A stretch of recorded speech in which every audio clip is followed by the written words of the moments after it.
Hey all, so this is the kind of last build I'm going to be playing for Ancestor League, and I may do some gambles or whatever later on, but I am pretty much done with the league at this point, and I'm going to be moving on to Ruthless or just doing other stuff. But I wanted to share with you guys this build that I've put together with kind of like most of my currency that I made this league. And I will say that it is a build I've had a lot of fun with. I think it's great for certain content in the game, and it really suffers in others. And primarily where it suffers is trying to do Ubers, simply because the tankiness just isn't there. And its effective HP is around 33k, which is not enough to do them. On top of that, it's the visual clarity is not very good, and my PC is just not able to kind of render it enough. So I'm missing a lot of like visuals when I do Ubers. I will say it is good enough for Uber Cortex, it's good enough for like Eater and some of these, but like Cirrus just annihilates me because there's too much degen, and we have no way of combating this. Nevertheless, it is still amazing for mapping, especially even doing like 100% deli. You're just deleting screens. Like the amount of damage you do is absurd if you get 5 overlaps, which is what we're trying to accomplish here. So the core mechanic obviously is that we can cast on crit with Cyclone, using that to proc Storm Call. How Storm Call works is it summons an effigy, and after a little while, it pops this like sort of big thunderstorm. The reason why we want to use Divergent is because it has reduced skill duration. We'll also have an enchant as well as some stuff on the tree that I'll go over. But we basically want this to be as short as possible, so it's just constantly casting down these effigies and instantly proccing them in order to have these like big thunderstorms. So this build gears cast on crit relatively the same as every other CoC build, except you're using some different things. So let's start off with the dagger. This is going to be a rune dagger with attack speed, crit, and crit multi. Um, Kind of an aside right now, I'm going to make this more of like a how to put the build together guide as opposed to like a showcase, because there's not much to showcase on the build in terms of like bossing. It's really just going to like delete bosses if you can survive, and that's the big thing. Um, the DPS where it's at right now is 15 million per storm call. You're getting 5 overlaps. So in theory, it should be 75 mil, but it's kind of iffy because some of the storm calls seem to overlap improperly with spell cascade, awaken spell cascade. So I'll go over that in a little bit. But anyways, the dagger.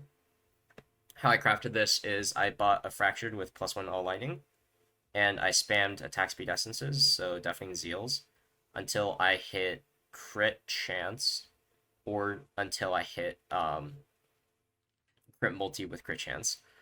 This was relatively lucky because I hit both crit chance and crit multi, and so after that I can just craft prefixes can't be changed and either Ashling to guarantee it, or you can Veiled Chaos and pray it doesn't fill the prefixes. And I unveiled the spell damage. This one took a little bit to unveil the proper mod, but I believe this is the best mod that you can get for this. You want to craft on hits can't be evaded because we're not really able to scale accuracy anywhere else. The enchant on this weapon also helps you just get a little bit more crit if you need it. I'm not sure if this actually is necessary, but attack speed enchant doesn't help at all. So AoE may be an option, but the attack speed can actually break your trigger rate, so I would look into PoB for that before you make that decision. This helmet is a +1 power charges helmet with some minus mana cost because I don't have mana cost rings. And so this base probably cost me around 8 or so div. And by the ways, the dagger base cost me around 30 div. Um, it it should sell for around 60 div if we're valuing this, but I would say it's gonna cost you around the same to just craft it yourself. Helmet, on the other hand, I spammed Deafening Woes until I hit T1 and either T1 or T2 hybrid. And from there, I just did prefixes can't be changed and Veiled Chaos until I got what I needed, which was Dex, Int, Strength, and I can craft on whatever res with fire. Honestly, this base is a little sad, but the ES on it is actually relatively good for what base it actually is. Ideally, you have a Hubris Circlet, but none of those exist with +1 max power when I was looking for them. So I ended up with this one, and I didn't really want to spend any more because the ES again is already okay.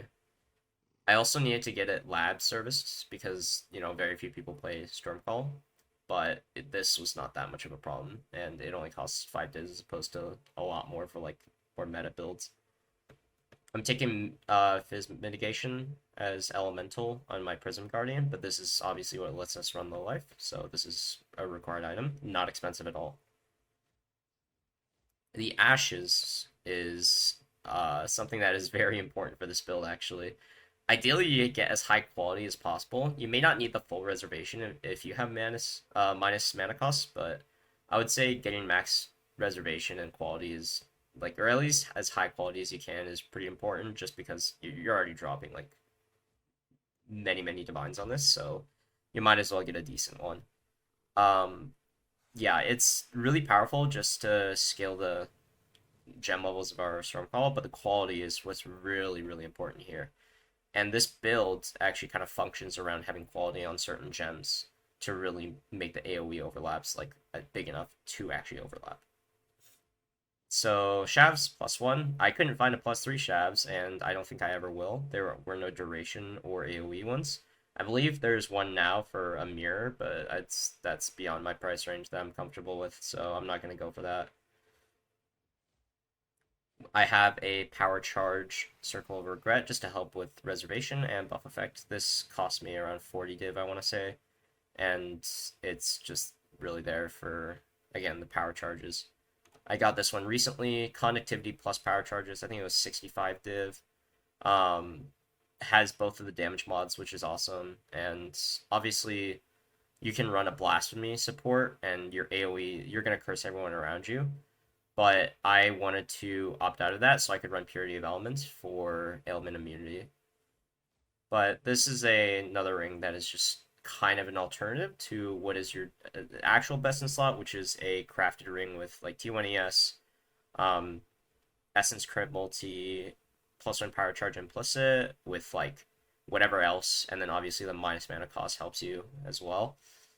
But in general, that ring is going to cost you a mirror, if not more, if you need to actually mirror a ring. And you're going to go Calandra's Touch in your other one. I think that's a much better setup, but this functions really well already for me, and I don't have enough currency to pour into it to kind of get that. These gloves, I got Fractured ES.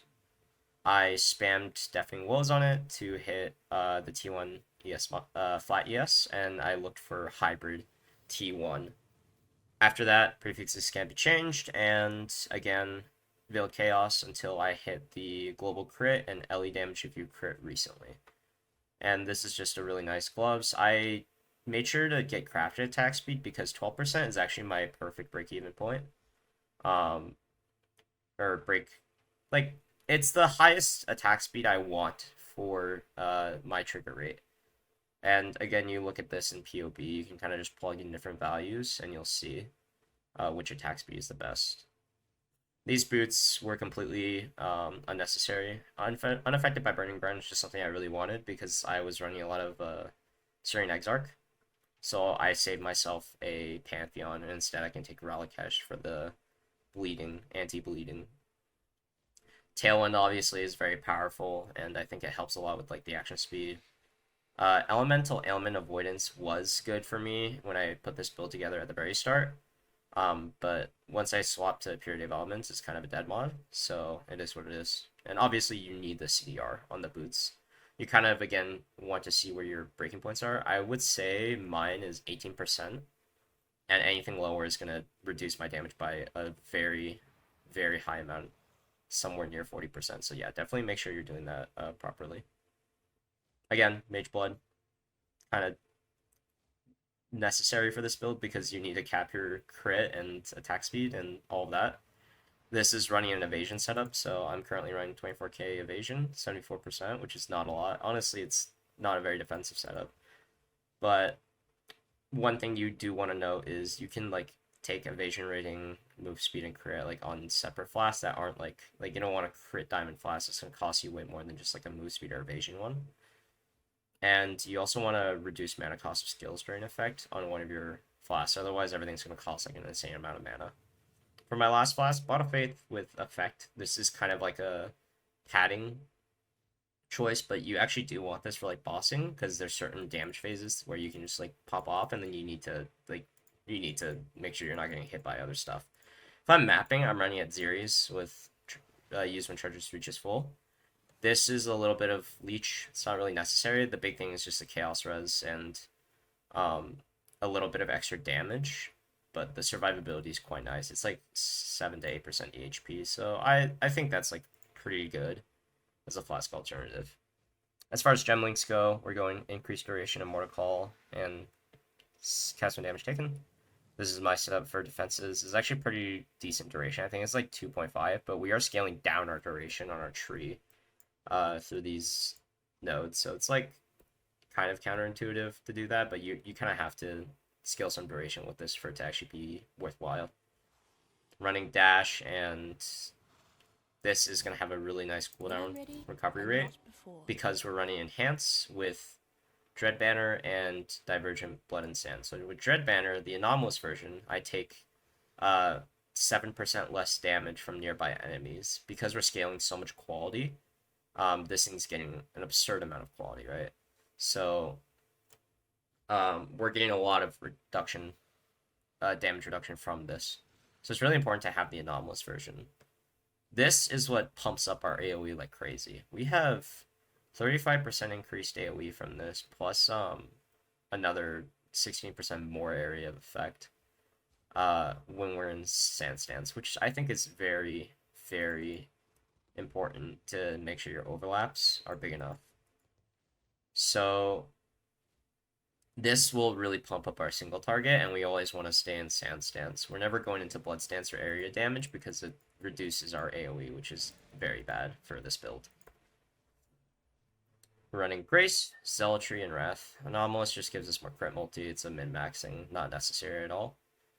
Purity of Elements, again, Divergent is like unnecessary. It's a little bit min-maxy, just for fun. Herald of Thunder, Discipline. We need Enlighten for this just to help out with a little bit of mana in the cast. Discipline is obviously necessary because we're low life. Purity of Elements is kind of swappable for Herald of Ice if you don't care about elemental ailment immunity, but I just don't like being ignited and stuff. It's just not worth it. So all the time I will be running this. This needs to be quality, by the way. So yeah, I think you also can run like Shield Charge. You won't have faster attacks, but Shield Charge works instead of Whirling Blades. You just need to make sure you have the strength for it. But with another enhanced support, I mean, this thing just goes super fast without faster attacks. We're using an Anomalous Assassin's Mark, which again is kind of a min-maxy thing. The 14% increased damage taken is huge, though. And the reason why we want to use Anomalous is just because of that. And we're scaling Mark effect on our tree through these dex nodes. So I think it's pretty important to get this alternate quality. And yeah, it's just a big damage bonus from that. So let's get into the tree a little bit, shall we? It's a triple cluster setup because we like damage a lot. Obviously taking Dominus Militant Faith so we can scale more power charge damage. Our Ascendancy is going to be Elementalist, and we're going to be taking the Exposure and Convergence and be pathing down to Hits Always Shock, and obviously this for Reflect Maps and just more tankiness. Without that, we're basically paper. Again, every dex node that you can should be used for increased effect of your marks. You don't want to use it over here.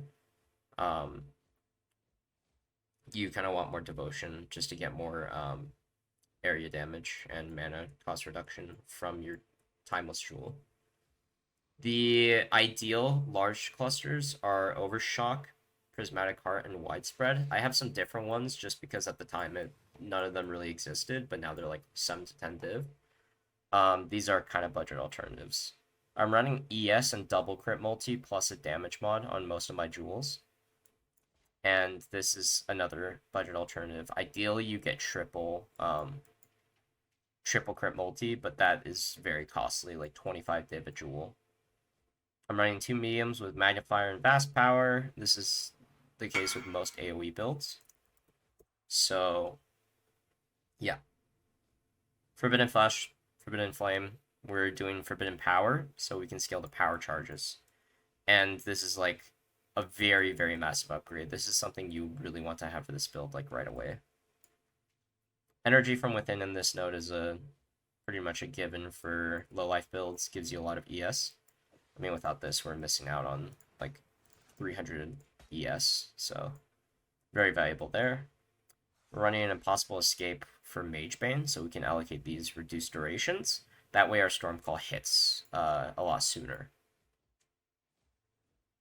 And beyond that, I have a Corrupted Blood Jewel, and I'm also running Tattoo of the Storm, so I can get another power charge and a little bit of maximum lightning res.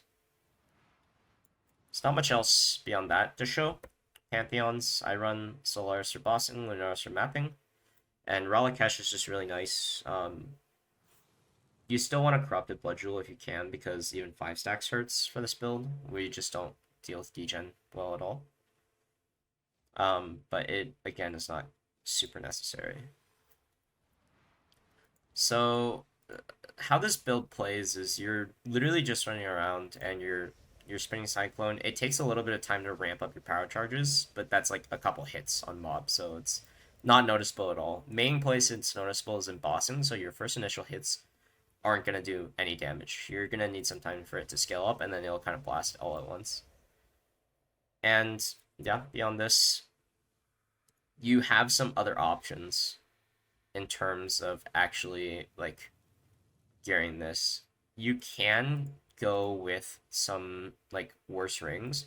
So before I got this connectivity ring, I was running the blasphemy setup, and I was running a ring like this, which I just spammed essences on. I had the fractured implicits. Spammed essences till I got suffixes that I wanted, and then I just built chaos and prayed on a slam, got T1 ES because of course. And yeah, that was that. But the power charges, you really want to have 11 if you can. It does increase your AoE. And there is a breakoff point. So with 10, I wasn't noticing much of a difference between 10 and 11, besides a little bit of damage. 9 and 10 is a huge difference. So you won't get enough overlaps with 9 power charges. So you want to have at least 10. But 11 is the ideal amount just for more damage. And obviously more AoE is better clearing. But yeah, you're not going to get 5 overlaps with 9 power charges unless you scale AoE somewhere else. And as such, it's going to brick your single target damage by quite a bit. So you want to have 10 power charges minimum. And again, you get this from your helmet, 1 ring, and everything else that I described through this build. So if this was a really long video, I'm sorry about that, but it's a decent bit of explaining to kind of understand the mechanics of this build. Hope everyone's having a good league, and for me, I am out for now. So, till next time, ciao.